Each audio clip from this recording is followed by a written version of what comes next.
jumping up there in a minute. So $43,000, that's a fair bit of money, would you say? Most people? Yeah, that's good money. Yeah. If like you had $43,000 and someone, I don't know, you had that in cash, right? That'd be pretty nice. And someone took $18 out of your $43,000. Would you like throw all of that money away just because you lost $18? No. And what Jackson was trying to say is that for half of the day, you have 43,000 seconds. And so that's like 12 hours. In 12 hours, you have your 43,000 seconds. Sometimes just a negative interaction with someone on the door is 5, 10, 15, 20 seconds that somebody does. And then if we're weak-minded, we throw away that whole day. We just write it off. We let that person live rent-free in our head. Each second that we have is opportunity to help people, but also make money. And for us, I think seeing that the day split up with so much time. So like you have, that 12-hour window from like 9 till 9. And if you're having like a customer call cancel, if you're having some account go bad, you're having issues with a DocuSign, you're having somebody scream you off the door, something like that, why would you let something so small, like it's just a drop in the ocean, affect like the greater pool of your day? And I think that's something that I just want to start our training out with, that I know I've talked with some of you and you're like, yeah, like I'm finding it hard with this area, or I'm finding it hard with this objection, or I'm finding it hard seeing like other people do this and that. And it's good, like I want to hear all of those things and like hear you out, because I think talking about it's good. But just remember, like there's a huge day ahead of you, like a massive day. Like how many of you guys have sold a deal after like 7:30? Probably all of us. And if you haven't yet, you will over the summer, guaranteed. And as the summer gets longer, for those of you that knocked last summer, who sold the deal after 9 p.m? And probably after 10 p.m, some of us too, right? So look at all the veterans here. 10 p.m, after 10 p.m. So that should pretty much be everyone in the room that sold last summer. If you, like at 5 p.m, let that whole day go and you just wiped it out, your whole day is just ruined. And so I think helping you guys see that you might need to break up your day from like 3 to 5, and then 5 to 7, and then 7 to 9. And hit those callbacks, go hard, refresh, take a bottle of water, re-look over your street sheet so that you can break up the day. It's just going to help you with your mindset, because there's kind of 3 things that make up a successful rep, right? Obviously you've got your persistence, your mindset, and then staying consistent with those 2 things. So being persistent and staying positive. And so just something I want you guys to see, that something so small shouldn't affect something so big. And then same thing if you have a bad week, right? Like if we zoom out, because that's just in one day. But if you zoom out and you have like one bad week, right? Last summer, my week in May, I sold 16 funded. Last summer. Who's on like 8 already? Probably Ron is already on 8, you're on 8, you're on 8. You're in 1 week did half of my month in 1 week. And I'm at 12. So I almost did my whole month in 1 week. And I still hit 200 installs, right? With a 16 week. And so if I'd let that week of May... 16 month, you mean? 16 month, yeah. 16 week would be fire. I'd like to hit that this summer. But, so terrible. That'd be super fire. Oh, sucks. 16 week. But yeah, that's a pretty average month, like if you're trying to go for 200, right? And if I had let that month get in, I wouldn't have had the 30 month, and the 40 month, and the 43 month, If I had just gotten bogged down with that, the first one was a fluke or whatever, gotten down on myself, it wouldn't have happened. And so I want you guys just to see, like, there might be some negatives that are even outside of the job, right? You might get a call from a friend or girlfriend or whatever, parents, something over the summer that's negative. Don't let that small drop in the ocean affect the bigger scheme of things. Like while you guys are here, don't let that stuff float into your head. And I think that you're learning a skill called compartmentalizing. And that is something on the doors that you have to get good at, where it's like you can just focus on your thing and put that to the side and you compartmentalize it. You put it to the side, you don't block it, you don't not deal with it, but you focus on what's ahead of you. So that was just something I wanted to share real quick. And then I'm going to go over how to, I want to say just keeping the sale breathing. Have you guys ever heard of that in sales before? Keeping the sale breathing. How many of you have gone on a date and you're sitting there and it's just kind of like awkward? You don't have anything to talk about. Yeah. You kind of get what I'm saying? It's just like the conversation's not breathing. It's like dead. You can like feel the tension in the room. It's kind of like that on the door. You're like dating the customer a little bit, right? You're trying to like get them to like you. You're trying to get them to open up. You're trying to get them to share. and when the conversation's not breathing, it's dead. And so someone can come up here and I'll just kind of show you what it looks like to get the conversation breathing. Because I truly believe if you can get your conversation past about 60 seconds, 2 minutes, your chances of selling somebody go like so much higher. Veterans in the room, how many of you have like talked with somebody and like slow pitched them? You didn't think you were going to sell them, but like by the end of it, you got them, right? Hopefully every veteran's putting up their hand. And it's not that you're wasting time with them, but you're helping the conversation breathe. Rather than be like, hey ADT, I'm doing cameras, what are you guys doing today? We getting you installed? It's like, okay, like whoa, calm down. So when I say breathing, I'll kind of show you what I mean. So if I knock on Carl's door. Hey, what's up? Hey, how's it going? I've been hoping to catch you. You the boss by chance? Yeah. Awesome. Really nice to meet you. How's your day been going? It's pretty good. Yeah, I've kind of had a long one. It's kind of hot out here. We were at the nice guy. Can't believe you're out here. Yeah, I know. Do you work outside yourself? I try not to. Okay. What is it you do for work? Usually just like IT. Okay, awesome. My brother studied that. That's really cool. Okay. I don't want to waste your time. I'm Nate.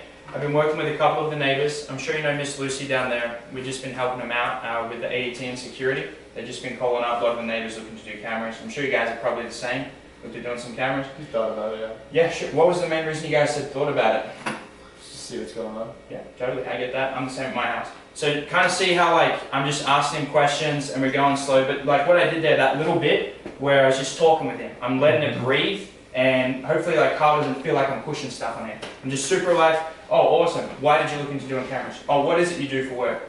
And I find that in sales, like a really great way that I like to sell is one, personally, but two, I like to like gas on, gas off. I always talk about that. Yeah, Caleb. It's kind of like trying to keep a dead fire alive. You know, like whenever you're like waving your hand back and forth, and you start to see the flames come up. But if you blow too much, the whole fire blows out. But if you don't blow enough, then there's not enough wind to get the fire started. Like you want to kind of like you want to flutter the conversation like you're flooding a fire, so that way the flames start up. So you don't want to do too much because it'll blow the fire out, but you don't want to do too little because then there's no fire to be started. So.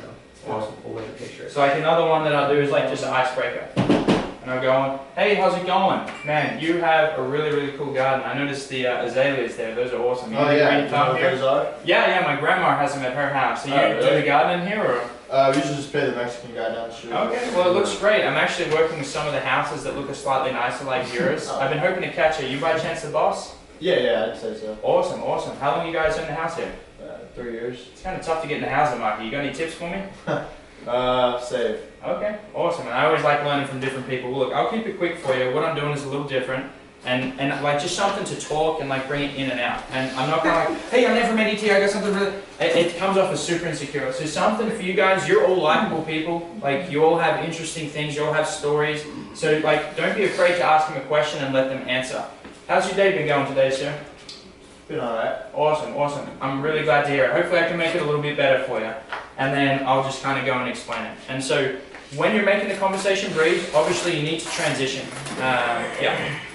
One thing is, based on how you do that, Kyle's going to tell you how he wants to be sold. So sometimes he's just going to say, yeah, what do you want? Okay, but now I'm going to transition how I'm going to sell him, right? Now I know he's a bull, so I'm going to be more direct with him. So by Nate just taking a little bit of time, he's figuring out what kind of person Kyle is, and then Nate's adjusting his pitch to sell him how he wants to be sold, right? What's the golden rule? Does anyone know the golden rule? Sell others how they want. Treat people how you want to be treated. The platinum rule is treat people how they want to be treated, right? So if you learn how Kyle wants to be sold, you'll be able to sell him better. So that's what Nate's doing right there too. Because like we learn like a stock pitch, which is great, and it's like pretty to the point. You set your hook in, which I still like to do. But if Kyle's a lamb and he comes out and I start pitching him like real forward like a bull, then as soon as I take a break, he's going to be like kind of standoffish with me and want to close the door. But if I kind of like take the risk and I guess lead with my chin, they're like, hey, how's it going? How are you doing? Are you by chance the boss here? I'm smiling, I'm nodding, I'm kind of like showing him the iPad, and I'm like, yeah, like I'm in charge of these. Sure, seen it before. I'm doing something a little different, and I'm kind of just like pause and ask him some questions. One I like to ask, and this is just a total example, like when I mentioned the Property Brothers, I'm like, yeah, like, you know, a lot of people watch streaming. Do you guys have any shows you like to watch? Yeah.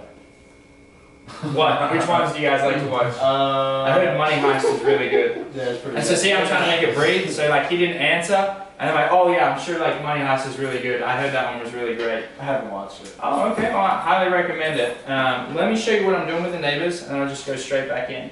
And so, like small little questions like that, we call it like gauging the pulse of the sale, right? So you can kind of gauge how interested they are, and that means you're not going to waste your time. If he's like, yeah, like I don't watch that stuff, I ask him another question. I'm sure you guys looked into cameras. Oh, not really. Like I'll just get straight to it, and I'm like, yeah, we get to pay for the cameras. You guys keep it connected. Boom. And then he's like, okay, how much? Let me show you. Is there somewhere I can sit down? It's hot. And then I'm going to try and like really hard close him inside rather than on the doorstep. So like right to it. Then he's going to ask how much, and I mean. So last thing I want to do with that training is just go over probably like 5 really common transition statements that you can use to get through the sale. Because it's really good to help the sale breathe, but I think a lot of rookies, myself included, don't transition enough, or they don't know the right time to transition in the sale. So the 5 that I want to go over is getting to price, getting into the house, getting qualification, getting billing, and then doing the tech. So going over all that again. Actually, we're doing the doorstep too, like the transition like into the pitch. What are some that you guys like to use? I'm sure you've looked at cameras. Okay, so why is that a transition? Rookies, why is that a transition? You get to show them. What is a transition? That we're selling cameras? Yep, so you have like a timeline, a trajectory you're trying to go, and the transition is like if you're a frog and there's a lily pad, you're trying to get to the next one, and to the next one. Because you can't just go on the doorstep. You guys checking or credit? We use AC Secure. Which one do you guys prefer? No, you have to take the stepping stones to get to the other ones. So that's what we mean by transition. We're taking the sale from like an infancy, we're fanning it, and we're transitioning to the next step of the sale. So the first step of the sale, okay, is going to be on the doorstep. So a transition into the pitch might be, hey, how's it going? How are you? You the boss here? That might be a transition into the pitch, right? And then from the pitch, you're hopefully trying to transition into a hot button. What might be something that you guys would say, I want to hear what the rookies are saying, into like a hot button? You hear kids in the background? Yep, okay. So you hear that, but what are you going to say? Which one of these would you use the most? Let's go. He knows, exactly. So now you're getting the customer to articulate what they want to purchase or what they want to use on their home. What's another one to get a hot button? You might assume the hot button, right? You might say, I know a lot of neighbors have looked at doing the outdoor camera. I'm sure you guys are the same. And I'll wait for a response. I'm like, yeah, actually we have. So that's like a assumptive transition question where I'm kind of like grabbing the sale. I'm like, okay, next, right? We cover for break-ins, fires, and medical emergencies. Which of those would you say is a concern for you? That's medical pendant every time. Yeah, and if they say medical pendant, like you know that you can if you slow ball that sale, you can say yeah, life alert's like 40 to 60 bucks with everything included with the cameras. It's just gonna be 69. Easy sale. Like I've had 4 this summer just like that. Okay, so that's to get into the hot button. Everyone knows what a hot button is? What's a hot button? Tell me what it is. Their interests. Okay, there's that button. There's like a big red button in the sale. And you press that, and it increases the heat of the sale, the buying temperature of the sale. When you press that button, it increases the heat of the sale, the buying temperature. It's what they want. And so you keep building that up. And if their hot button is cameras, you're not going to be talking about key fobs, right? You're going to talk about the cameras, the features, the benefits of the cameras. So okay, so I've introduction to the pitch. I've gone into my hot button, and then now what am I trying to do? What's the next bit of the sale? Where am I going? Walkthrough. Before the walkthrough? Nope. Where am I trying to get into? The house. The house. Alright. What is a good transition into the house? My iPad's overheating. That's I had to use that all day yesterday at work. My iPad was overheating. That's a great transition, honestly. If you know your neighborhood super well, especially if you're in cookie cutter, the money transition is all these homes were pre-wired when they were all built. Was yours one of the ones that were built here? And they're like, yes, cool. So you probably still have a canister in the closet, right? Yeah, let's take a look at that. Okay, perfect. Money way. So we're into the pitch, we've got the hot button, now we're getting into the house. And then yeah, do you guys don't know how to do a walkthrough? Yeah, you just show them where everything could possibly go. Okay, possibly could go. Exactly. So now we're trying to sit down at the table. So we've done our walkthrough, we've built value. Ron is really good at this. He builds that emotional value. He shows them if, you know, that puts them in the shoes of a burglar. This is the weak point of the property, this is the pressure point, this is how they would come through. Helps them visualize the system, okay? When we're sitting down at the table, these ones are kind of important. So I'm sitting down with my customer, I'm with Keith. So I drop price with him. How am I transitioning into the next bit of the sale? Qualification. What am I doing? When the alarm goes off, what do we call it? Everyone say that. When the alarm goes off, what do we call? Y'all sound like you want to kill yourselves, right? Say it with a little bit of like. When the alarm goes off, who should we call? Right. Yeah. So I like saying it nonchalant. Like on the door, I got a lot of energy. When I'm getting down to it, I'm pretty like just like going through the motions. So I say, yeah. When the alarm goes off, who do we call? And I'm straight in and then putting in the number. The amount of sales you guys will get just by asking that question is insane. Let's say it again. When the alarm goes off, we call. Okay, that when you're in the house after you drop price. Yeah, so literally the only thing that you guys take care of is just the month to month. It runs like a cell phone bill, and almost about 120 bucks. Is that pretty similar to your cell phone bill? Yeah, it's like 200 with the whole fam. Yeah, that's pretty normal for a cell phone bill. Yeah. With ours, obviously that's a smartphone, it's a smart home. We get it at a discounted locked-in rate of just 69 bucks. Now when the alarm goes off, who's the best person to call? Probably my wife. I'm always at work. She's a bit better at answering the phone? Yeah. Is she at 816? Yep. Cool. 215-5555. That's it. Right? Same thing like when, so what I'm trying to help you guys see is that you help the conversation breathe, but you need to control it. Just like when you're on a date, right? Like you guys direct the conversation a little bit, and you're trying to just get people to talk. And so I want you guys to see that I don't sit there and ask for the sale. Like I'm like, oh, like, is that something you guys would be interested in? Nah, we're not. You guys would have to think about it probably, right? Right, I get you. Well look, let me write you out a welcome pamphlet with my number. No, like you guys transition properly, ask the question, look down at the iPad. If you haven't been trained on this, when you ask a question like that and you're asking for a piece of information, look down at the iPad and just get ready to type, finger up. I like do it almost exaggerate. I'm like, yep, and when the alarm goes up, here we go. I do the same thing. I'm like waiting. Yeah. Same thing with the social. If they don't give it to you, what do you? I'm about to say you ever catch that one customer who just. Oh, like, okay, so they don't give it to me? What do you need my number for? Oh, we just need to make sure we can get a hold of you if the alarm's going off. You 816 number? I know a lot of neighbors. That's the money line right there. Yeah, and then boom. Say their area code. So say the area code. Same thing with the social, right? Like if I'm doing the smart home page, I'm sitting in there, yeah, we need to make sure you know who you say yeah. What was the social for you? 816. Beautiful. Yeah, you got 816 social number. Get out of my house, scammer. And then billing, right? So I'll drop price, I'll do, if I'm doing a regular, I'll talk about the activation, whatever way I want to talk about it. And I just swipe right over. I don't give them a sec to think about it. And then I'm just saying, yeah, we're pretty flexible with the direct debit. We can use the checking or credit. Which one suits you guys better? No, we're doing this today. Yeah, that is the only catch of the program. Targeted out for 0 for you, which is really nice. First month doesn't come out until a couple of days after the install, which is really nice. And obviously I'll leave you guys with my card and you can ask me any questions you like. Now, I know a lot of neighbors prefer the credit card because they like getting points on the card. Is that the same as you guys? No, I'll just do it in my bank. Okay, no worries. We're with Wells Fargo. How do you guys like Commerce Bank? I hate it. Okay, well I was thinking of swapping, so maybe I'll stick with Wells Fargo. I actually know the routing for that if you want to snag the account for me. You know the routing?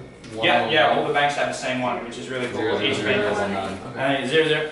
And it's just, like I didn't stop for a second, right? I said, yeah, I'll give you my number, no problems. And then I know a lot of neighbors use this. Which do you guys prefer? Boom or boom? And then I'm making him tell me. And then just go straight back down. So what I want you guys to see, just like through a couple like small mock examples, and you're not gonna get all of this from training like up here with me doing it. You need to pair up tonight, in the morning, whatever. I haven't got a single text from anybody to train. Not a single one of you guys. 0. Maybe it's because Ron and Alex and Carl are doing too good a job of looking after Alex and we are training. Caleb. But if you're not training, like at least, you know, every other day or a couple times a week, you're not going to know the lines. So like when you're under pressure, you're not going to know how to make the conversation breathe because you're just worried about, oh, what do I say next? What do I say next? You can't be like nonchalant, hey, how's it going? How are you? Like I'm in complete control of that conversation. I know exactly where I'm going and I know the destination because I've done or 280 installs before. I know how to do it a lot. But if you haven't done that many, you need to practice the lines, right? So that's my training for today. I hope you guys find that encouraging. I was going to share a little video about Arnold's rules for success, but I'll do that for my thought one day. The six rules of success. Who's playing? Golden.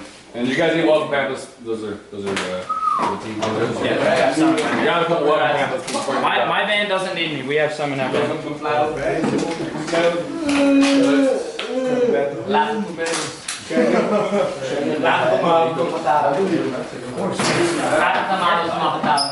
You guys ready to do it? Alright, everyone sit down and do this prayer real quick and let's roll. Alright, hey. Dear God, I just want to say thank you for blessing us today and waking us up this morning. Thankful every day to be alive. Things could be a lot worse. But I just want to thank you for Nate for giving such great training, and Mike for just helping us, stay on our feet and keep you in top office. I just want to ask that you bless us on the doors today. Just watch over us, give us some sales. Help us bless these people that actually need the alarm and are actually going to use it. And yeah, I always thank you for prayer. Amen. Hey, I want to meet up with like 3 people tonight and go over all of our goals and then if we're on track or not. So who's 3 people that